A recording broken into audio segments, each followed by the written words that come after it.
আলহামদুলিল্লাহ, এইটা হচ্ছে আমার লাল জামরুল গাছ। এবার কিন্তু জামরুলের ফলন বেশ ভালো হয়েছে। গতবার এত ভালো ফলন হয়েছিল না।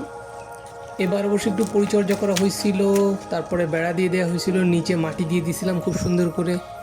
সর্বোপরি আল্লাহ আসলে ফল দেন। তো এইবার কিন্তু প্রচুর ফল দিয়েছেন।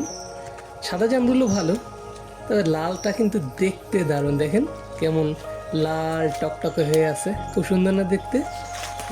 গাছটা লাগাইছিলাম অনেক আগে। খুব ভালো, খুব ভালো। আমার দেখে আসলে মনটা ভরে গেছে। এত সুন্দর জামরুল, দূর থেকে মনে হচ্ছে একটা লাল গাছ, যার পাতাও লাল। জামরুলের ভিড়ে সবুজ পাতা খুব কম দেখা যাচ্ছে। আমরা ভাবতেছি এই জামরুলটা একটু কমায় দিব, মানে জামরুলের সংখ্যা যদি একটু কমায় দিই তাহলে আরও বড় হইতে পারে। মানে এত পরিমাণে হয়েছে, তো ঘিঞ্জি হয়ে গেছে।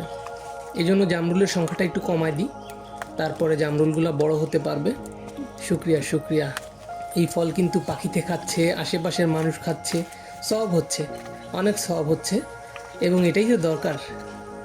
আজকে এই জামরুল পেড়ে নিয়ে যাব, বাসায় নিয়ে সবাইকে দিব, খালাম্মা, পাশের বাড়ির সবাইকে দিব। প্রচুর জামরুল, প্রচুর জামরুল হয়েছে আসলে।